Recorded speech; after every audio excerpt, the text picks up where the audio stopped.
You've reached Monster 911, and I'm Lance Hightower. I've been taking cryptid emergency calls for over 5 years. If you have a cryptid emergency, please call our toll-free number, 866-306-8085. I can help you. What's your emergency? My brother and I have never really spoken of the incident that happened. It's just kind of like I don't even really want to. I just said that I was going to talk to you, and he just said, remember to leave out his name. I'll give you just a little bit of backstory. This is a family property. It's 2 acres on the southern border of Tennessee, on the border of Alabama. It is hilly. There's a couple of clearings on top of a hillside. Well, of 2 separate big old hills. There's a lot of draws and hollows and everything else in there. Lots of limestone and wet springs through there, and we have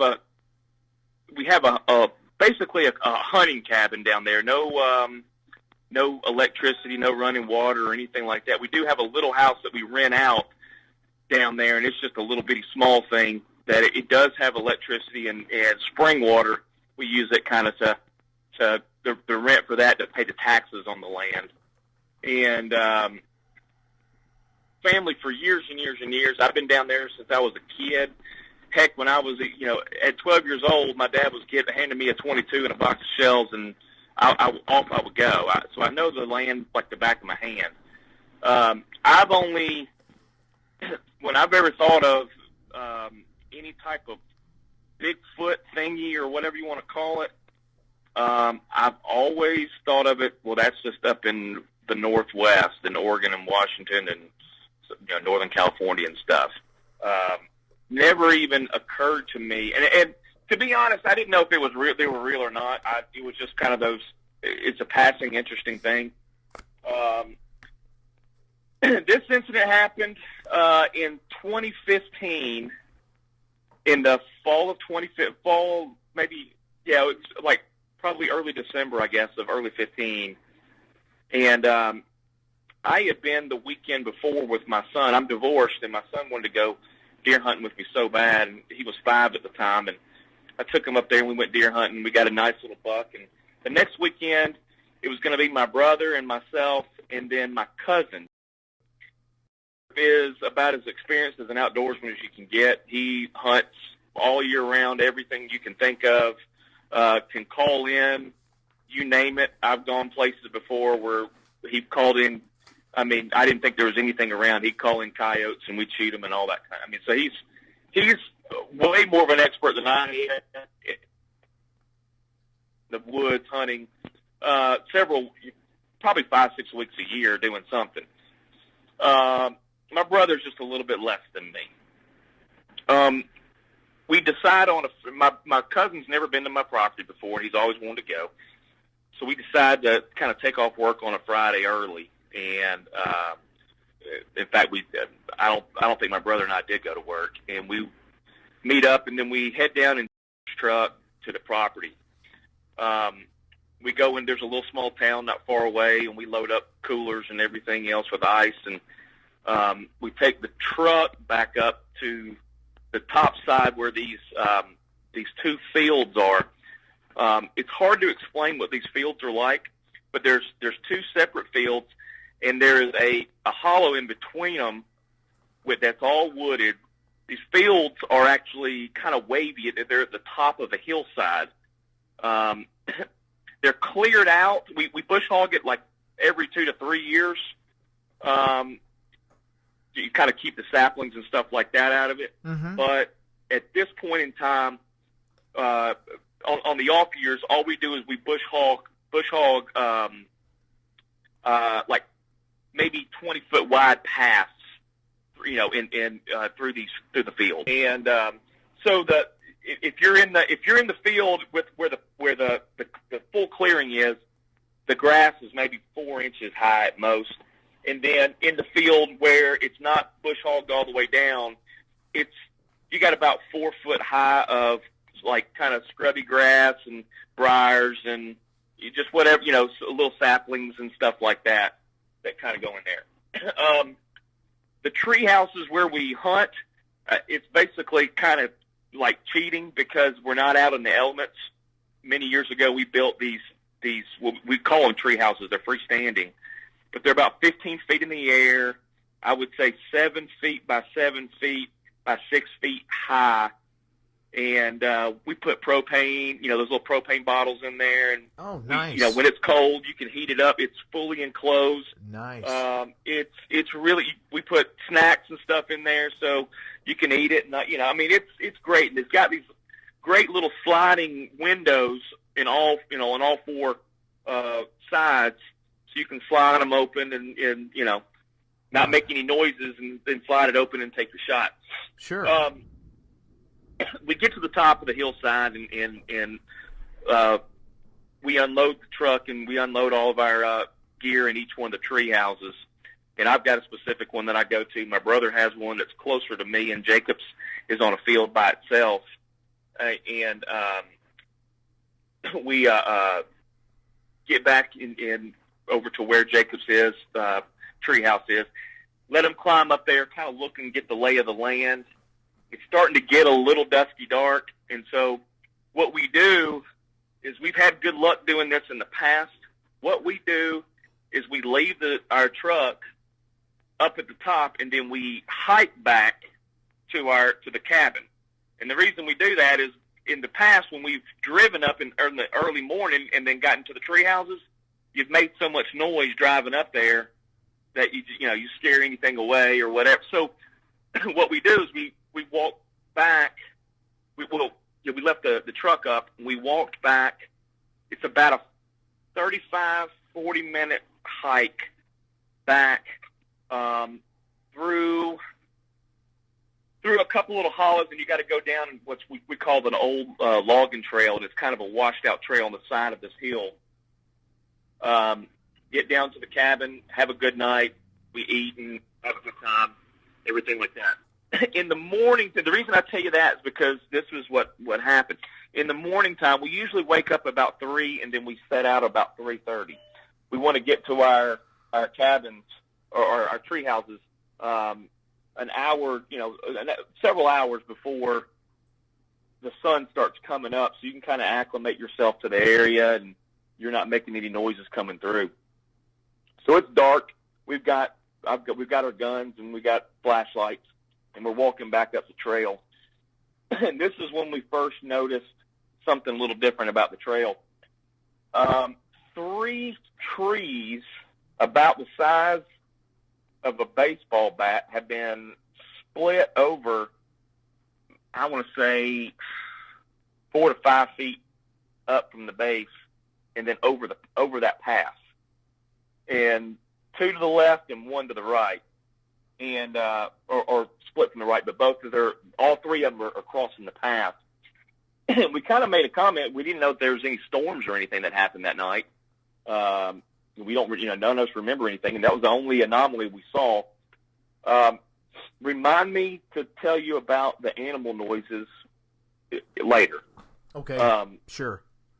So we gets to his, my brother and I walk to his, and then I walk to mine. I'm the last one. Get in there, relaxing, having a good time. I get it so hot in there that I've actually taken off my outer clothes, and I got on shorts and a long sleeve shirt and just an old pair of tennis shoes, and I took off my hunting boots.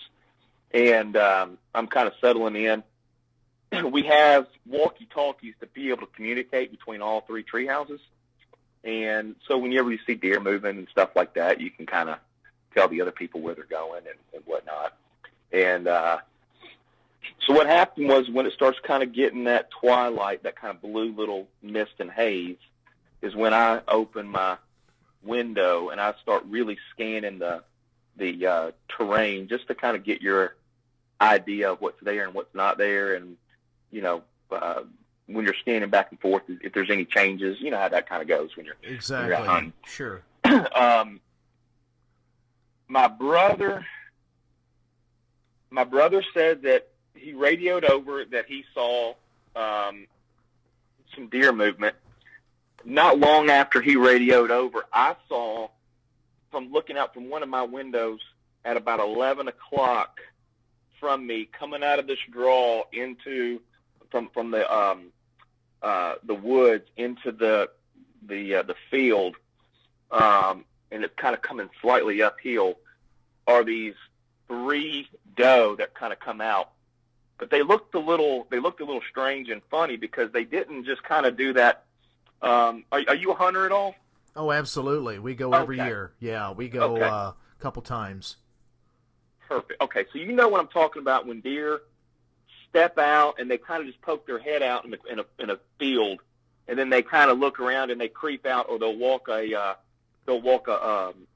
tree line. Yeah, absolutely. These did not do that. These 3 came out about 10 yards into the field, turned halfway around, and were looking back to where they came from with their tails just high in the air and on alert. They made a couple of movements away, keep going away from the wooded area, and then they'd stop again. They kept doing that. Now, what happened next is what has scared me to the point where I have not gone back to my property since. These tree houses, I don't know if I told you, are about 15 feet in the air. Okay. So I can see down. I got a good view of everything. This creature, I don't know, whatever it is, came out from the tall grass in the field. I should have been able to see him because he was no more than 50 yards away from me. Oh, wow. It was close, 50, 60 yards away. Came across, ran at these deer, grabbed one with its right hand, and I don't know if he did something with his right hand or came across with his left hand because it was extremely fast movements, but the deer went limp in its hand. Deer drops to the ground, it squats down. I'm freaking out. I'm Lord. looking at this with my naked eye, and then I start looking at it with my scope. Yeah. And I can see deep now. Its back is kind of, when it bent down and kneeled down. It wasn't really a kneel; it was more of a squat. Does that make sense? Yeah. I don't think his butt. It didn't look like his butt was touching the ground or knees were on the ground. Okay. But I could see its back, and it was doing something with the deer. I couldn't figure out. I'm freaking out, and it's almost. I don't know if you've ever seen one, but you kind of don't. You're thinking back on it. I remember just kind of. I didn't. Am I seeing what I'm seeing? Well, you're processing. We always say it's a million miles an hour. What is this? Am I looking at a guy? No, it's not a guy. It's not a bear. It's not a. What is this? And so you're back and forth in your mind as this is all. You're still observing it. It's in slow motion. Absolutely. And this thing stands up. Now, when it ran toward the deer, the first couple of strides were on four legs, and then the last stride or two was bipedally. And so when it stood up bipedally with this deer under, like you would carry a sleeping bag or something like that under your arms. That's how he had the deer under his arm. He turns at the hip and looks straight at me. What? Like he knew I was there. Oh, wow. Brother, I had my heart's racing. Hold on. Yeah, no problem, man.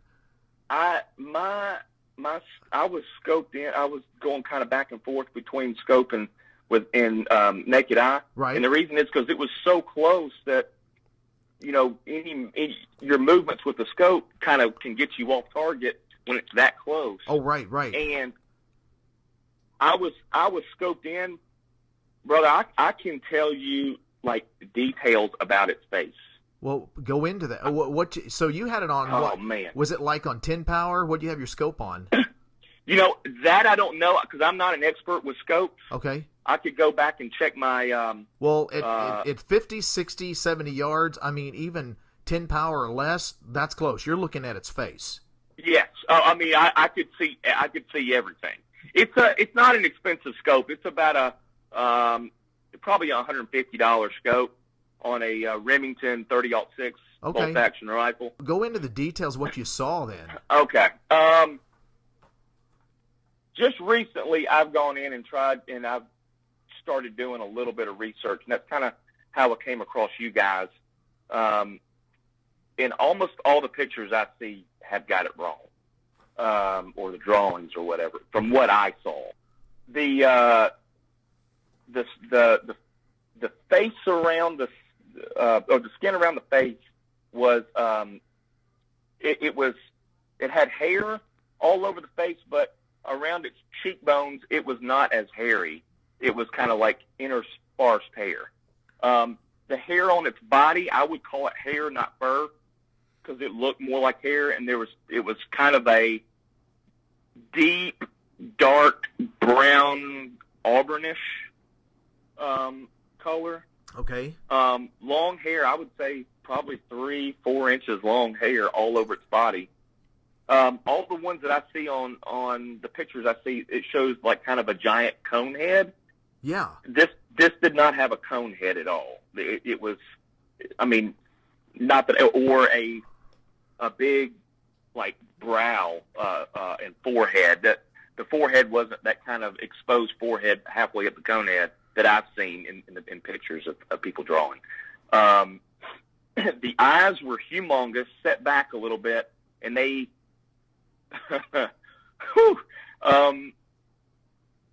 Man, his eyes were a light color orangish. Really? Like a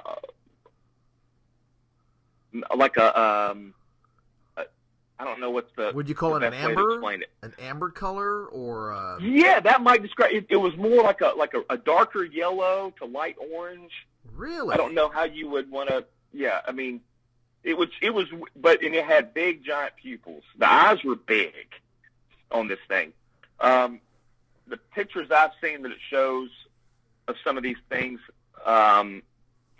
have a flat nose.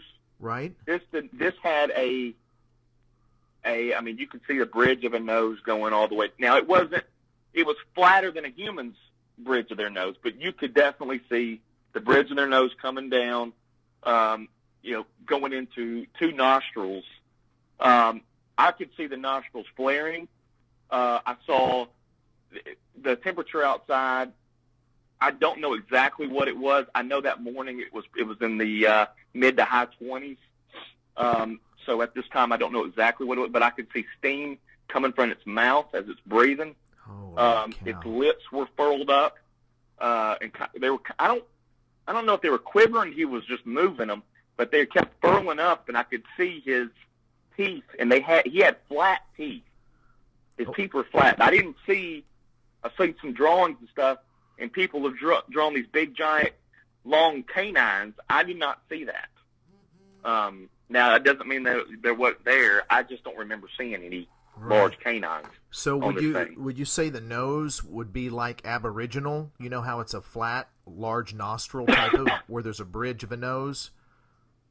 You know, where it's a flat nose, but it's definitely a nose. It's not like a gorilla nose. Yes, there's two individual nostrils. I mean, I could tell that. It's not. It doesn't look like a gorilla nose. I think of it almost kind of looking a little bit like a little pig nose or something, because you got these nostrils just kind of going straight out. It looked more human nose than not. I'll just say that. I don't know what best way to describe it. No, that's good there. So you could see its lips were kind of furling up, so you could see the teeth, and the teeth were flat across. The teeth were flat, yes, sir. And when you were looking at it, what would be the equivalent in distance in looking in your scope? Like if you were looking at 3 feet, 2 feet? I mean, I was right in on his face.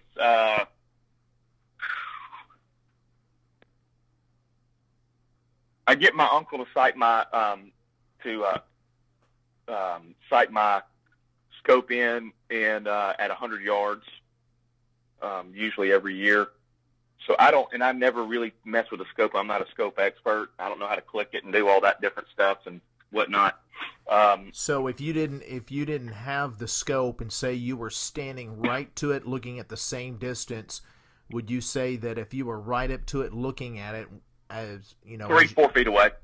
Okay, you saw a lot of detail then. Yes, sir. Yes, sir. And so, what did it have a? I've never heard the eyes being amber. That's bizarre. And did it look pissed, or what kind of a look did it have at you when it? I don't know. I think I would say more annoyed. It didn't make an aggressive movement toward me, but it knew I was there because when it picked up to walk off with that deer, it looked straight at me in that treehouse. And what gets me looking back on it is how in the heck did I not see this thing in the kind of tall grass there? Because it had to be about, I hear these things being, the little bit of research I've done, 7, 8 feet, 8 feet tall or whatnot. This was probably looked like he was about 6'6" to 7 foot tall and at least 500 pounds. I have some experience in my side working with the here. Okay. And I know what a 300-pound looks like. Okay. This thing is bigger, a lot bigger. Wow. I mean, it's. And even then, I've heard of them being.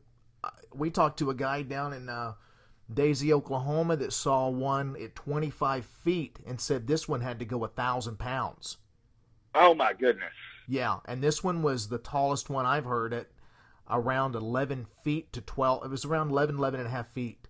Oh my goodness. And it shook him up so bad that even you can just tell, even if it's been a long time, and the guy's a great guy, awesome guy, and he just says, Lance, and he has to stop. He said, dude, this is every bit of 1,000 pounds to 1,200 pounds, and I am not kidding you. I know cattle, I know horses. This had to be every bit of that and bigger. Good night. And That's scary. Well, I mean, it's frightening that these things are out there. Yes, it was. Oh my goodness. So I can't. I've been deer hunting so many times since I was 5 years old. Never gave it thought. Been in some wild, woolly places. Never gave it 2 cents of thought that anything like that. I've never come across anything while I'm deer hunting, but now knowing what we know, I'm always on a little edge. I mean, how this thing, sir. and you listen to enough of these shows, what you're finding out, and a lot of people say, well, they go in and out of portals, that's why you don't see them. Well, here's my thoughts on that. I'm not going to say I'm a physics expert. I'm not going to say that I understand the universe 100%, because no one really does. But I'm going to say this. I'm not saying there's not portals, but I'm going to go to a reality here of what I know and understand. I'm going to say if you grew up in the woods and you were born in the woods and it requires you to be stealth and sleuth to sneak up on game, he probably came in really low on his belly or was able to manage and just keep really quiet and go downwind and be just extra sleuthy, so to speak, to the point where they can actually maneuver, in my mind, and navigate around terrain better, or if not the same, as our military snipers. Oh, wow. And so, because what's crazy is they have a level of intelligence we don't know, but their intelligence level has to be extremely high to evade our eyesight in plain sight, and as big as they are, and use the terrain, the brush, the grasses, the trees, and hide as big as they are, that takes a level of intelligence we just don't understand. We require camo and scent sprays and deer blinds and this and that. They don't have anything but them. So I just think that I think they know how to maneuver around the topography and the terrain so much so that they're not going to be seen unless they want you to see them, or unless they're hungry, obviously. Right. Well, this thing, I mean, it literally came. I've hunted there out of this. We call them tree houses. They're freestanding, but I've hunted out of this thing over 100 times. I've seen deer at 300 yards away in this, you know, kind of the high grass area of the field when it's not fully bush hogged down. I mean, how I could not see this thing is, you know, in I don't know how it is in Oklahoma. The deer here in Tennessee, they go from a brown to a gray in the wintertime. And so there's, you know, you can kind of, it's similar here. It's if you go to southeast Oklahoma, their hindquarter around their tail, the edge of the tail will go a little bit of a brown, blackish, but the body is brown. And around the muzzle, you'll see on the top side near the end of the muzzle, near the nose, will kind of be a little bit of a blackish color. That's down in southeast. Out here in northwest to central, they're just going to be kind of the normal tan. Yes, and that's they're that kind of brownish tan, and that brighter color gets muted when it gets toward the fall and the winter. But the reason I say that is because I've seen them that far away, and they're somewhat camouflaged. And I don't know, this thing that jumped out was it's dark and like a dark brown, amber. I mean, not amber, auburnish color, and it's huge, and I did not see it.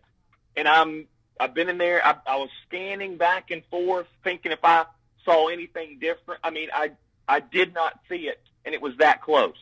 I just don't know any other way to explain it or express it, but it was crazy. How close was the field that it came out of, between that edge of that field that it came out of to where it got the deer? How close was that distance between when it was on all fours and it started pursuing the deer till it reached the deer? How far of a distance do you think that was? I'm going to guesstimate probably 30 yards. Something like, I mean, in between there. It was not far. It was not a far distance. So the deer were not looking toward it. It was looking. It was not. They were looking back to where they had walked from. You wonder. You know what that makes me wonder? These things are so intelligent. I have heard where they create diversions, and they know how to hunt in a pack. So one creates a diversion where the deer turn away, and the other comes up from behind and gets it. I've heard that more than once on many occasions of these interviews. Oh, I mean, it looked like straight ambush. I mean, it sprang out, and when I've seen videos and of wild animals and stuff like that, and how fast they can go from start to stop. This thing is superhuman, unbelievable. I mean, I've seen the deer just go from standing still to, you know, straight sprint. This thing was faster. I mean, it's almost like superhero type, like athletic ability. And it threw me. I mean, when it shot out, it just a streak. It was so fast. Dang. When this thing, now I will say, so when it looked at me, we looked at each other. I want to say, and this is a guesstimation because it felt like it was forever, but I want to say it was probably no more than between 5 and 10 seconds. that just sat there and looked at me and did the mouth movements or the lip movements. It let out a yell at me and then walked, did not run, walked to the tree line, which was 25, 30 yards away from where it was. So I don't think it was worried about me whatsoever. I didn't feel like it was super aggressive towards me, but I can tell you this, I would not want to shoot it even with a 30-06. I'd want to have like a Thompson. I want to have something where I can load it full of, that thing is huge. And it just scared the bejesus out of me. Now, when they heard that, when that, I don't even want to call it a big, because it just doesn't sound right coming out of my mouth. But when that creature made that noise, my brother and heard it. The yell lasted probably about 20 seconds long. Really? So it was a long yell. Good. They heard it, and they're walkie-talkieing back saying, what the hell was that? This is, what's going on? Scaring deer away? What the heck is that? I yell in there to get his truck over here and pick me up now. We're done. And they're arguing back and forth. Oh, we just got here, and no, and all that. Back in the woods, closer towards, and my brother, another yell came out. This one was a little bit different. The first yell was kind of like a scream. It's like a wah, like that. The second one was almost like a wah, wah. It sounded very similar to that. I can't make the exact sound, but that's kind of what it sounded like a little bit. At this point in time, both of them were scared enough to get in this truck and come over. I still have not told them what I saw because honestly, I don't really have I didn't register what I saw yet either. And I'm now, since that thing had yelled at me, I'm now sick. I'm nauseous. I'm almost like vertigo. I feel like I'm gonna throw up. And I don't think it was my nerves, although my nerves were they were on high alert. But it was a weird feeling. They come by and they pick us up. He picks my brother up. He picks me up. I jump out and I have my shorts on and my tennis shoes and t-shirt into 30-degree weather. I left my my bags and my hunting clothes and boots in the treehouse. I had to have an uncle go pick it up later and make up a story of why I left it there. I just didn't even think to get it. I just wanted to get the hell out of there. We get back in the truck, and we got about a 600-yard long drive down a one of those paths that I was telling you were bush hogged out, down a tree line, back toward to where my brother's tree house is. And this is to kind of able to get out. And about 150 yards away. Now, remember, this whole time they're saying they're asking me, and I'm just saying, get the heck out of here. At about 150 yards away, another one, and I'll say I know it's another one because it was a dark black, steps out in front of our car at about 150 yards away, looking straight back at us down the path. Yells, and then walks, takes one bound, and is in the tree line and going down this draw into a holler. Gone. At this point in time, turned his truck and went straight through the high uncut grass part of the field, hitting saplings and everything. He was not going by what we saw. That was part was scary. We hit the little dirt road to kind of get us out of there, and it sort of washed out. And never even, he never, I say he hardly hit the brakes at all because I think I'm surprised he didn't bend an axle getting out of there, but we just went. We were gone. We get probably about once we finally get to, it's not even a main road, but it's an actual black-topped road with no lines on it. I asked him to pull over. I'm in the back. He's got a four-door pickup truck. I'm in the back seat. I asked him to pull over. I get out and I throw up. And the reason I know pretty much exactly where we are because I remember looking up and seeing there's a community right there to my left where I could see him. So we were far enough away. But I was so nauseous that I threw up, and we got out of there. Now, this was in the fall of 2015. I have not been back since.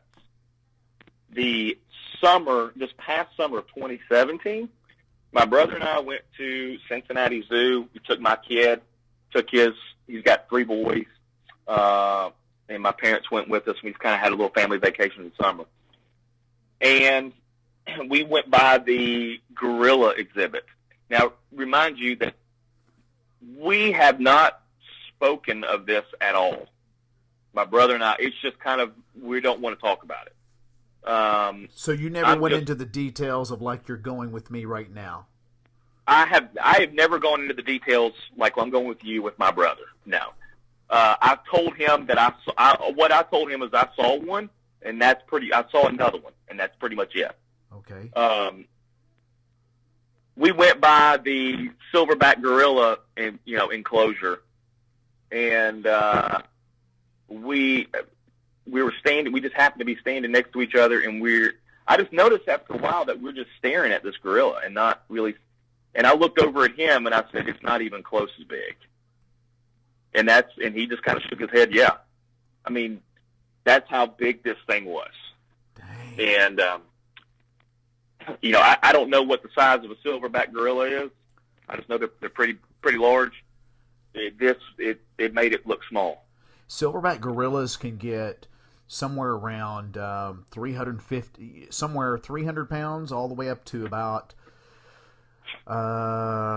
400 typically. Okay. Somewhere in that neighborhood on average, maybe a little bit over. But, if it was in the neighborhood of 500 plus, then there's not much that can compare to that, especially if you were looking through that scope as close as you were, especially with the naked eye. You can just tell. Most people say I could see better with the naked eye, and I looked mostly with the naked eye at it. However, the details I got were with the scope, and I'm telling you, I was right on top of. With the scope, I was right on it. Good night. Now, you told me to remind you about sounds. Is that what you were talking about? Yes. Had made a comment that as we're walking the old logging road up that early morning, about 3:30 in the morning, walking up to where the tree houses were, and we get to that area where the trees are snapped over, which I later, in just doing a little bit of research, found out that's what they do. Yes. We heard a bunch of owls, which is not unusual, but I'm not as skilled in animal sounds as he is, and he said the owls sounded retarded. Yeah. He said they're not right. And it was something with the cadence or something. I mean, we were just kind of, making conversation as we're walking because it's about a 45-minute little hike. But he said these owls sound retarded, and they were kind of, on either side. One of them, as we're walking up this pathway, we can hear it to our left and above us on the hill, and probably no more than, it's hard to tell distance with sound at nighttime, but I want to say no more than about 30 yards up the hillside. And then we heard it down the hillside as well to our right. We could hear these owls. Now, I don't want to say that from what I did some research on, they'll make these owl type of sounds to each other. Yes. I don't want to say that that's what it was because I do not know, but all I know was we heard it and said that they sounded like retarded owls. Yeah, what they probably he means by that, and that's been said more than once on many occasions by other people, is that instead of a sound like an owl, like whoo whoo whoo whoo, you know, like that, it's more like hoo hoo hoo hoo hoo. You know, it's like someone trying to make an owl sound, but it sounds just a bad version of it. Yes, sir. Yes. And to be honest, I really wouldn't have noticed it unless he said something. Because I'm skilled out in the outdoors, but I wouldn't say I'm skilled enough to be able to tell, you know, that it was not an owl. It just sounded like an owl to me, and I assume that there's owls. But you heard more than one on different locations. Yes, sir. Different. Yes, sir. That morning when you were walking back.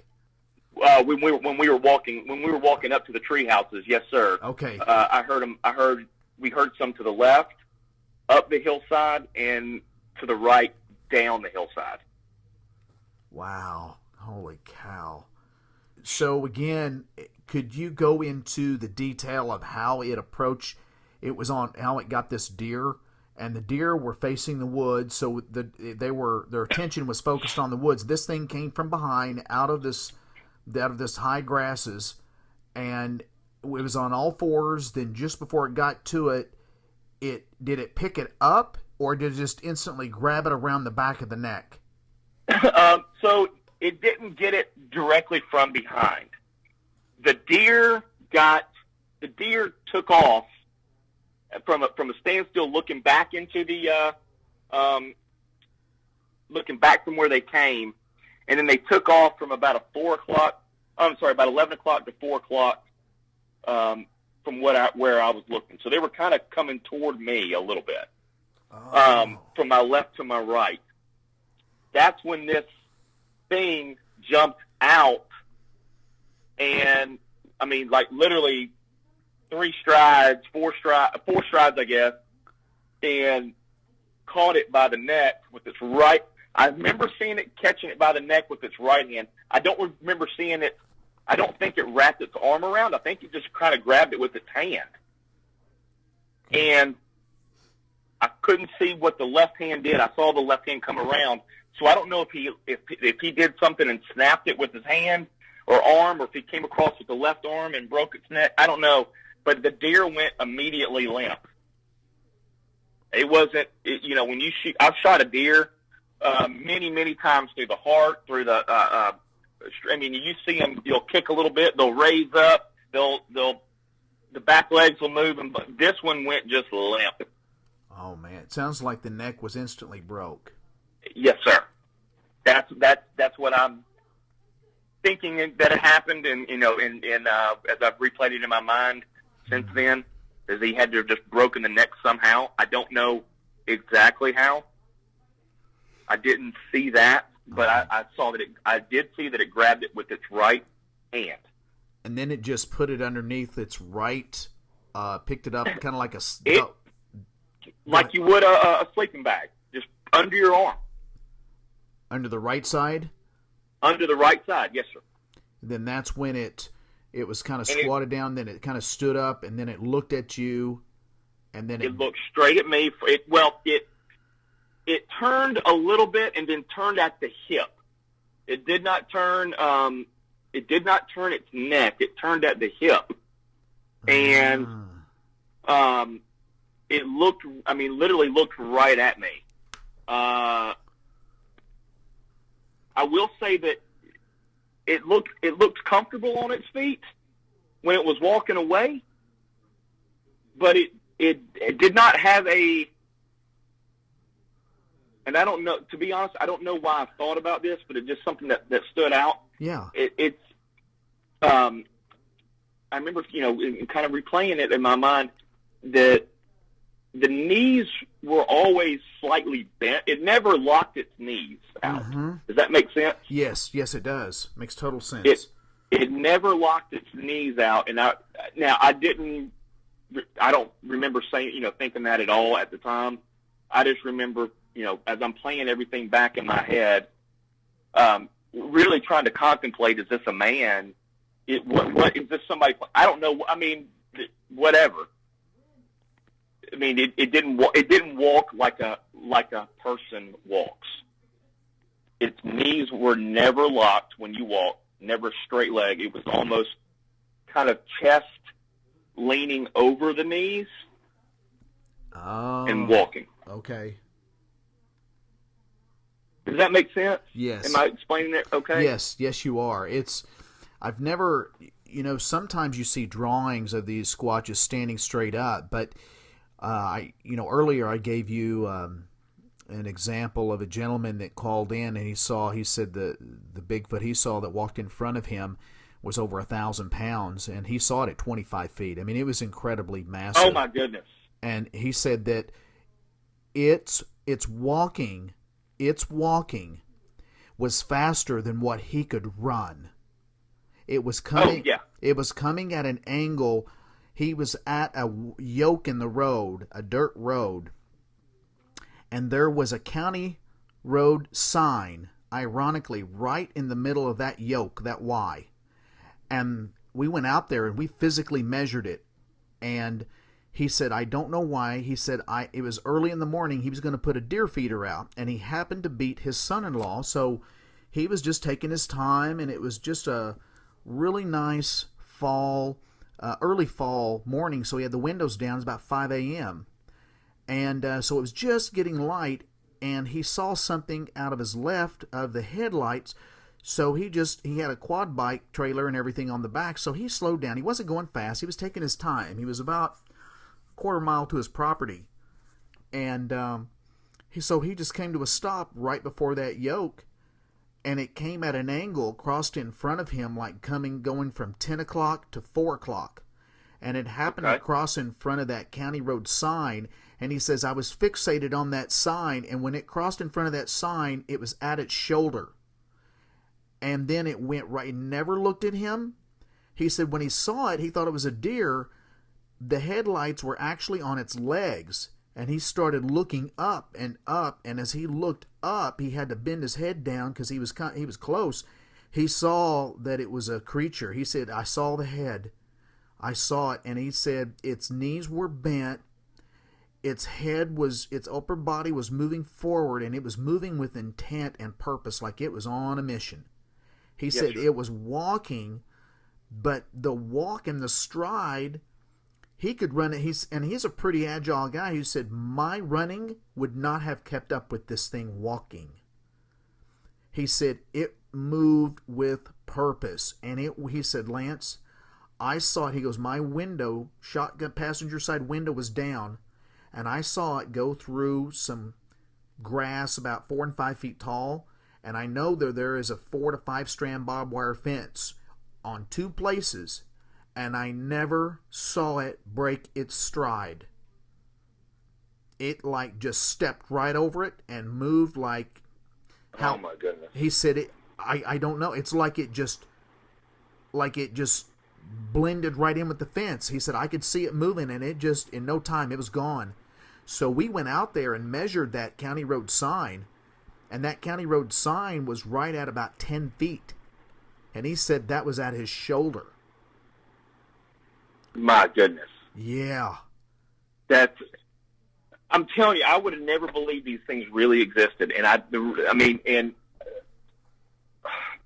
one I saw was not that big. I would say 6.5 to 7 foot. Now the big black one in the distance, it was considerably bigger, but I wouldn't want to even make a guesstimation of how big it was because it was too far away.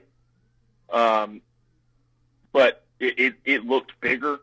But these, how fast it got up from all fours and ran and caught in the efficiency that it got this deer, and there's no way, zero way to compare it. There's zero way to I don't even know. I mean, I don't even really have the words to describe it. Well, you're in a capacity of and you're in a capacity of being around some top athletes, right? Yes, sir. So, with that being said, let's just say take your biggest, strongest athlete in your head that you can imagine, that you know, and just take that person and then compare it to this, and there's probably not even a comparison. It's not even close. I will tell you this. I played professional sports. I could run extremely fast. I ran a 4.45 40. I could probably run faster than, at least in my mind, I could probably run a little bit faster than my creature walked, but it wouldn't be much faster. When it walked away, it was definitely walking away, but it got out of there. It didn't. And the reason I say, that it walked, because I saw how fast it could come from going from my right to my left to grabbing this deer. I mean, that was a blink of an eye. That was extremely fast. And I've never, there is zero way to be able to quantify how fast that is compared to a top-level athlete, period. Especially a top-level athlete of that size. Yeah, I mean, because typically in the human realm, we look at the bigger, typically, not always, but typically the bigger the guy, they don't have the speed, say, as your linemen don't have the same speed as your running backs. Yes, and so just in general, I mean, you have some abnormal guys out there they're big and they're strong, and so, but by and large, you take something that's bigger than a lineman and you put speed that's so far beyond, it's like a running back times 3. Yes, that just doesn't exist in as Homo sapiens. It doesn't exist in the human world. And so you're right. You said it very well. You can't even compare it because our reference point is not there. It's not there. It's not there. Absolutely. And so that's incredible. I don't know. I don't know. I mean, that's we haven't gone back since. I've seen my cousin. It's my cousin's husband. We just call him my cousin. I've seen a few times since, and we have not spoken of it.